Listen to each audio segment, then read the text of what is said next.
des plus grands économistes français, Daniel Cohen, et il explique pourquoi l'économie, justement, ne fait pas le bonheur. Pour parler plus concrètement, nos sociétés n'ont jamais été aussi riches de biens matériels, et pourtant le sentiment de privation est intact, la frustration aussi. Alors pourquoi l'homo economicus reste-t-il déprimé?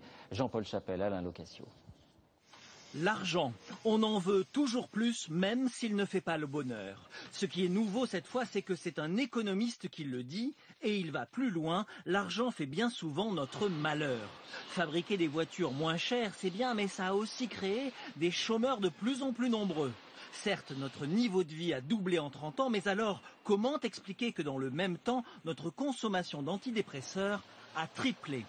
La thèse du livre, Homo economicus, l'économie mène le monde, mais elle le mène nulle part.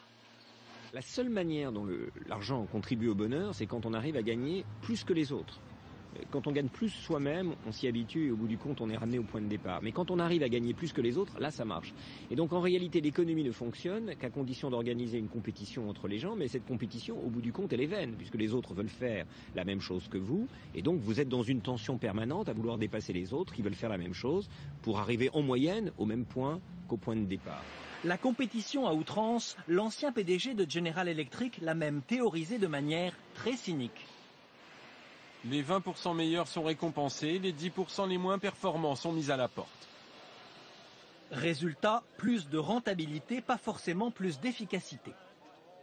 Si dans les entreprises on dit « tu es un homo economicus, je veux que tu maximises ton profit, ignore tes voisins, ignore tes collègues », on fait disparaître la valeur travail, c'est une souffrance et une perte d'efficacité.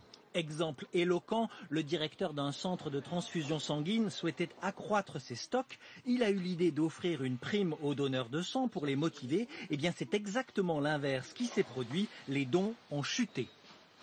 Les donneurs viennent avec le souci moral d'aider les autres. Quand on leur donne une prime, c'est un autre type de comportement qui est sollicité chez eux. En fait, on fait appel à leur intérêt. Et ce n'est pas par intérêt qu'ils donnent le sang, donc ils ne viennent plus. Une vision contestée par les entrepreneurs, Mark Zuckerberg de Facebook, Steve Jobs de Apple, les tenants du libéralisme continuent de vanter les bienfaits de la compétition. Il y a cette idée que celui que j'envie, je ne vais pas le détruire, mais je vais le dépasser. Et ça pour vous c'est positif? Alors c'est positif parce que quand je vais dépasser celui qui crée de la richesse, je vais créer moi-même de la richesse. Et cette richesse, elle va d'une façon ou d'une autre être redistribuée. L'économie le dit bien, c'est une science de l'intérêt. Maintenant, à chacun de réaliser son destin personnel. C'est ça aussi le message libéral, vous êtes libre. On a augmenté d'un ton la compétition, non pas simplement entre les entreprises, mais au sein même des entreprises, entre les employés, en leur offrant des primes, etc. Et on a fait disparaître le souci du travail, le souci de bien faire, de gagner l'approbation de ses collègues. Et du coup, on a été d'une certaine façon conduit à aller encore plus loin dans ce système de primes pour compenser en quelque sorte l'inefficacité qu'on avait introduite. Étrange paradoxe, les acteurs économiques semblent libres de faire, y compris s'ils le souhaitent, leur propre malheur.